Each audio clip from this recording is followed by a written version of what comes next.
욥기 16장 18절부터 17장 5절까지 우리 함께 읽겠습니다. 땅아 내 피를 가리지 말라. 나의 부르짖음이 쉴 자리를 잡지 못하게 하라. 지금 나의 증인이 하늘에 계시고 나의 중보자가 높은 데 계시니라. 나의 친구는 나를 조롱하고 내 눈은 하나님을 향하여 눈물을 흘리니 사람과 하나님 사이에와 인자와 그 이웃 사이에 중재하시기를 원하노니 수년이 지나면 나는 돌아오지 못할 길로 갈 것임이니라. 나의 기운이 쇠하였으며 나의 날이 다하였고 무덤이 나를 위하여 준비되었구나. 나를 조롱하는 자들이 나와 함께 있으므로 내 눈이 그들의 충동함을 항상 보는구나. 청하건대 나에게 담보물을 주소서. 나의 손을 잡아줄 자가 누구리이까. 주께서 그들의 마음을 가리어 깨닫지 못하게 하셨사오니 그들을 높이지 마소서.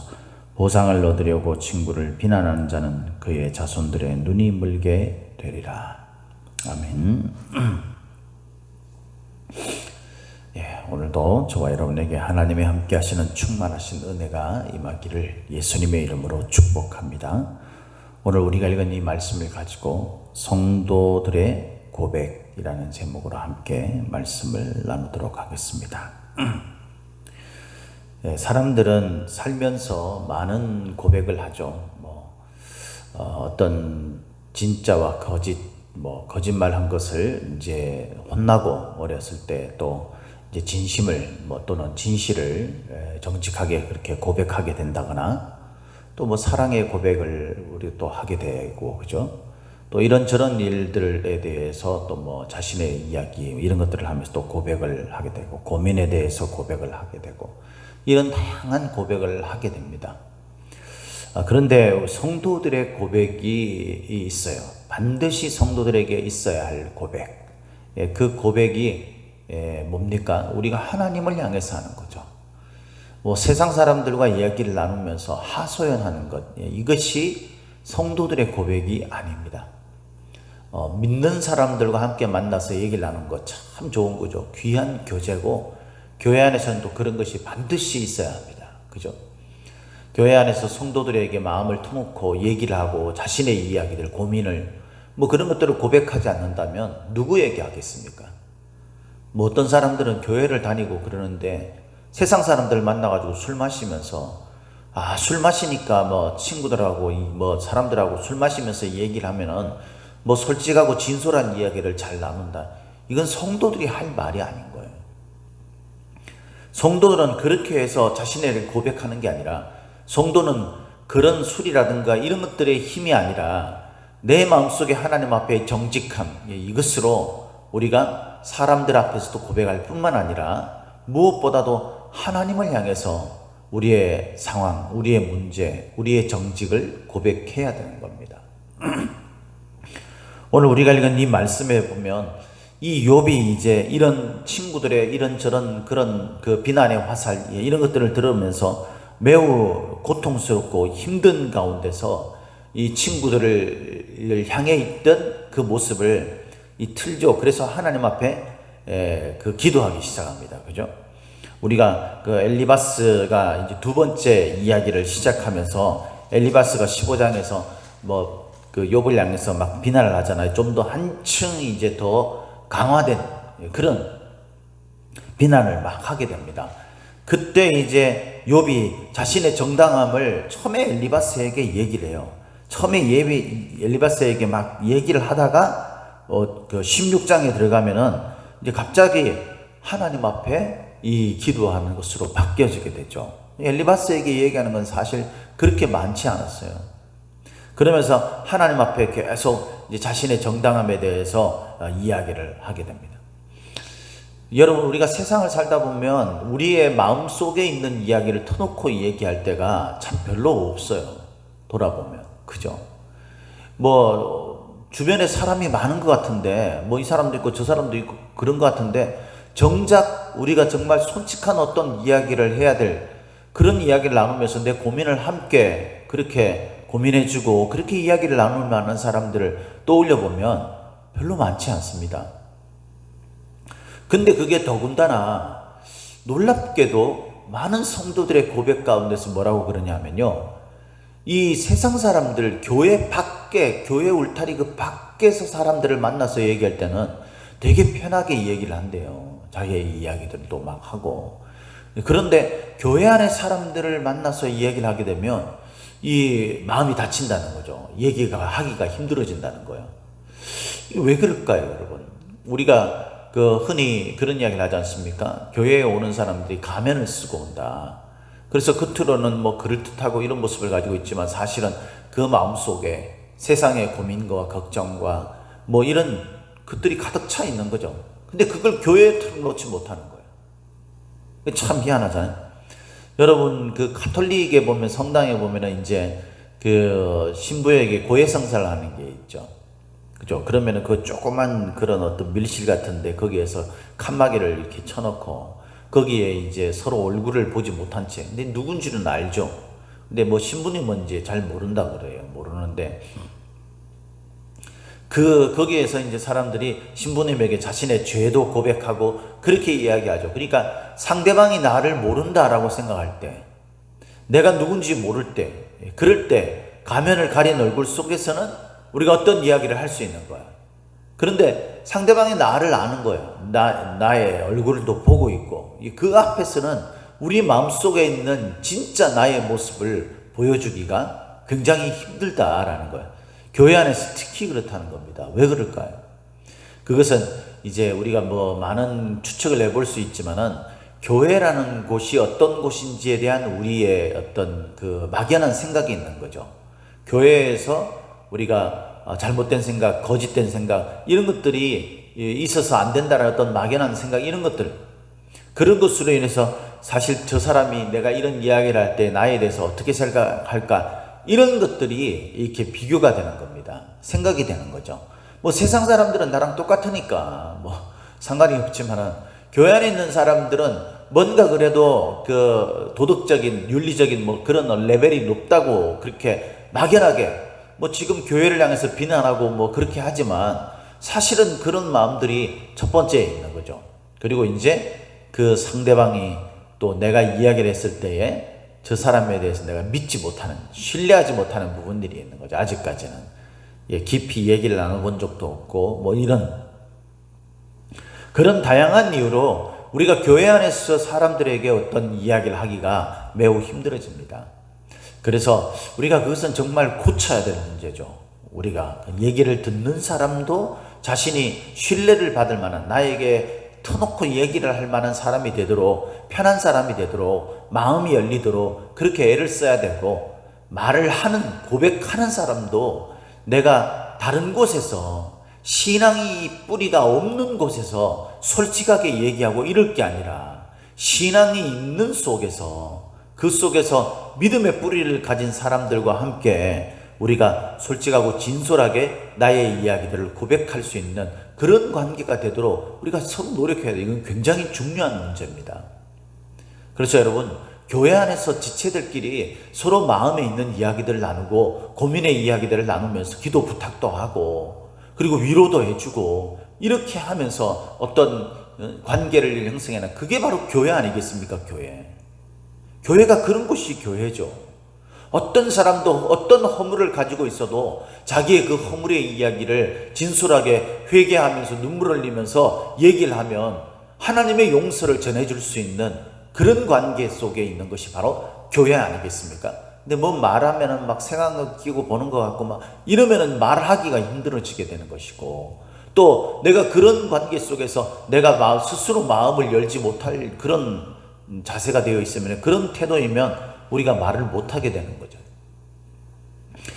여러분, 이렇게 우리가 교회 안에서는요, 정말 진솔하게 우리들의 이야기를 나눌 수 있는 관계가 되도록 해야 합니다. 그런데 여러분, 더욱 중요한 것은요, 비록 우리가 성도들과의 관계 속에서 그런 이야기를 나누는 것이 잘 안 된다 할지라도 하나님과의 관계에 그런 관계가 되도록 내버려둬서는 절대 안 된다는 것. 이거는 하루속히 우리가 개선하고 바꿔야 할 문제입니다. 그것이 뭡니까? 하나님 앞에서 나의 이야기들을 하는 거죠. 뭐 흔히 기도라고 하기도 하고 간구라고 하기도 하지 않습니까? 우리가 어제 나눴던 17절 말씀에 보면 그런 말씀이 있어요. 그러나 내 손에는 포악이 없고 나의 기도는 정결하니라. 이때 이 기도라는 것이요, 이 법정 용어의 의미가 있는 단어로 쓰여졌대요. 그래서 이 기도가 어떤 의미에서는 탄원 뭐 이런 의미라는 거죠. 간구 뭐 이런, 하나님 앞에 저는 정당합니다라는 것을 이제 이야기를 하는 거예요. 근데 그 하나님이 누구세요? 내 마음속 깊은 곳까지 하나도 모르는 것이 없는 낱낱이 아시는 그 하나님 앞에 내가 하나님 저는 잘못한 게 없어요 라고 말할 수 있다는 것이, 이것이 얼마나 욥에게 있어서 얼마나 대단한 그 자신감입니까? 사실 지금 고통스럽고 불평과 불만을 쏟아내고 있지만은, 고통의 신음을 쏟아내고 있지만 사실 자기가 하나님 앞에서 나는 의롭게 지금까지 살아왔다라는 자신의 인생에 대해서 정말 자신감을 가지고 있는 거죠. 하나님 앞에 내놓아도 부끄럽지 않는.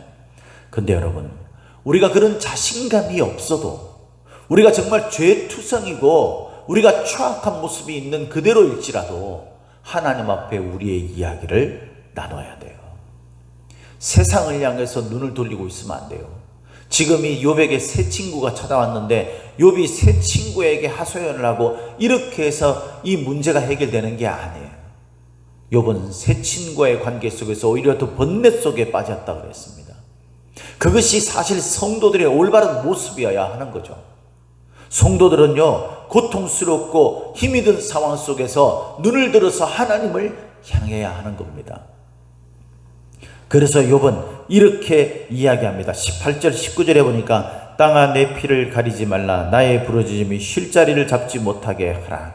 이건 뭡니까? 이 땅아 내 피를 가리지 말라라는 말은 그 아벨의 피, 그 피가, 땅의 피가, 네 동생의 피가, 땅들이 네 동생의 피를 나에게 그렇게 알려준다라고 그렇게 하나님께서 말씀하셨던 그것을 말하는 거죠.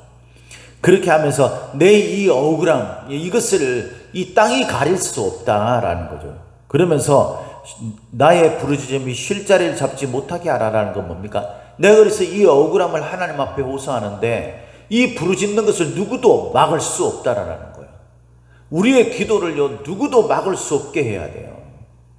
우리가 틈만 나면 기도 안 할 핑계를 댈 게 아니라, 내가 이런 것 때문에 나는 할 수 없고 아예 하기 싫고 이런 것들로 여러분 기도 안 하는 삶, 하나님 앞에 나의 고백을 이루지 못하는 삶을 지속적으로 지금 만들어가지 마시고 속히 하나님과의 관계가 개선되도록 해야 되고, 또 이를 위해서, 또 이를 유지하기 위해서 하나님 앞에 부르짖는 시간을 멈추지 않도록 해야 하는 겁니다.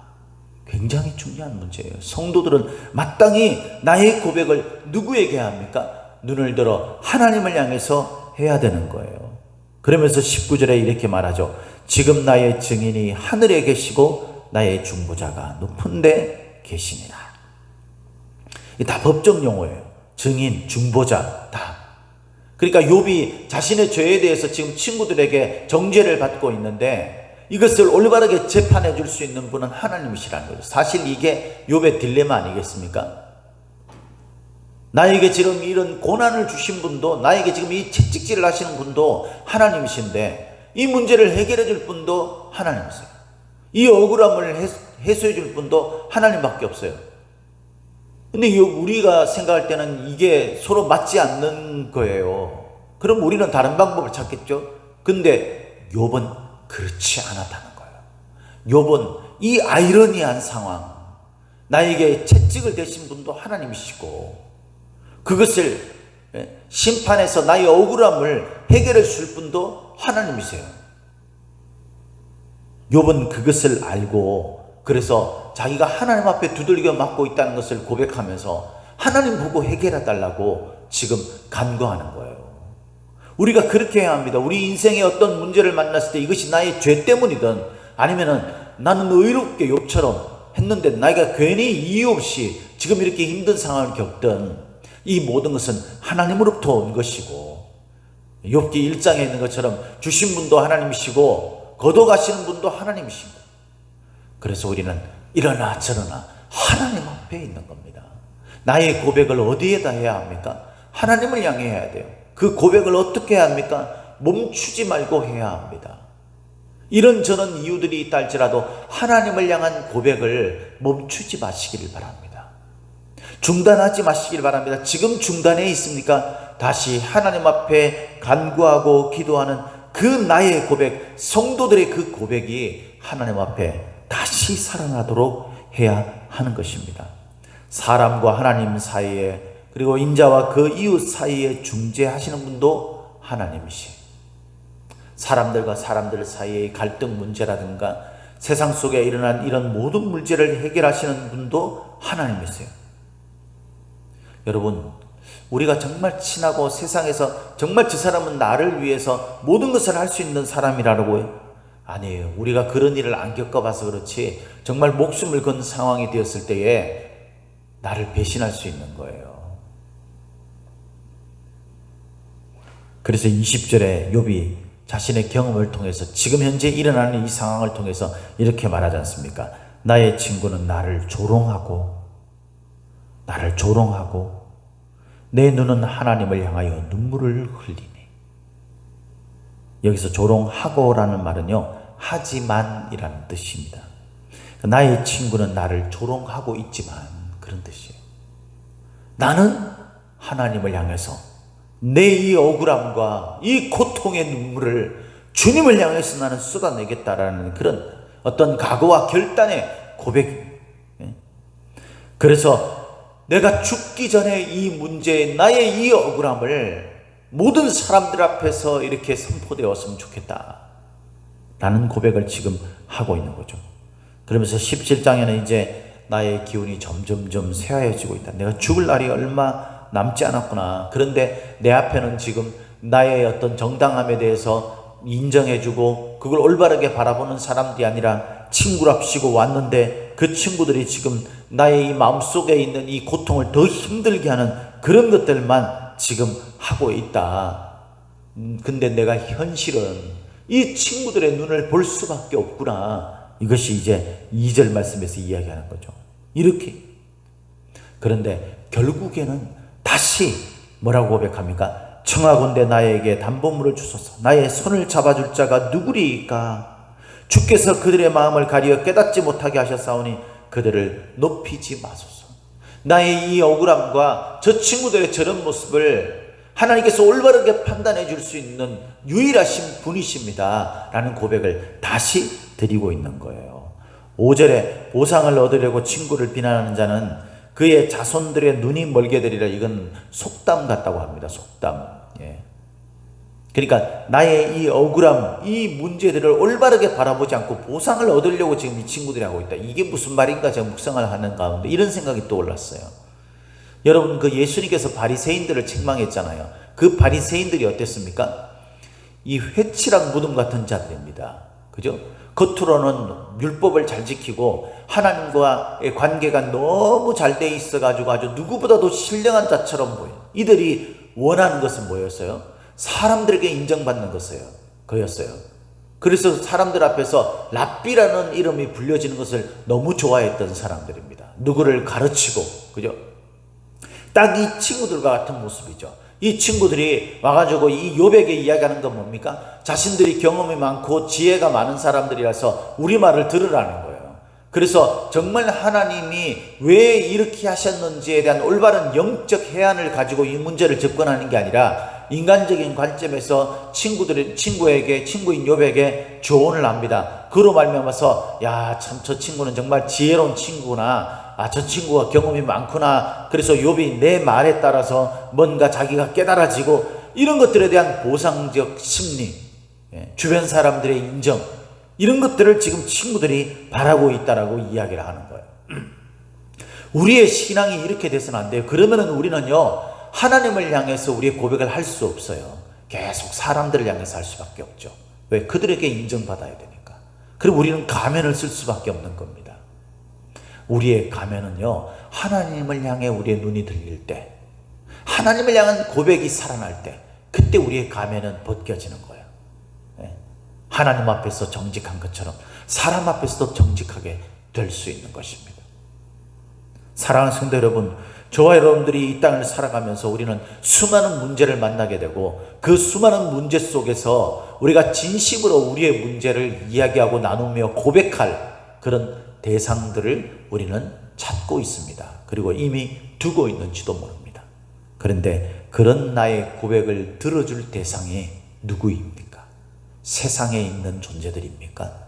친구라는 존재들입니까? 이웃들입니까? 가족들입니까? 그러나 여러분, 우리가 알아야 되는 것은 성도들은 하나님을 믿는 자들이에요. 우리 인생의 모든 것은 하나님이 하십니다. 하나님이 주셨고 하나님이 거둬가시고 하나님께서 우리를 때리시기도 하시지만 하나님께서 우리를 싸매 주시기도 하신다 그랬어요. 나의 모든 억울함을 해소해 줄 분, 그분도 바로 하나님밖에 없어요. 그래서 성도들이 진심으로 내 마음을 열고 가장 먼저 회복해야 할 우리의 고백의 대상은, 우리가 신뢰해야 할 대상은 하나님뿐입니다. 그래서 성도들은 하나님을 향해서 눈을 드는 거예요. 문제가 있을 때마다 여러분, 땅을 향해서 우리의 눈을 가지고 그것에서 문제를 해결하고 해답을 찾으려고 몸부림치지 마시고 먼저는 하나님 앞에 엎드려 하늘을 향해 눈을 들고 하나님 앞에 나의 문제를 고백함으로 하나님 앞에 대답을 얻을 수 있는 저와 여러분이 되시기를 예수님의 이름으로 축복합니다. 축복합니다.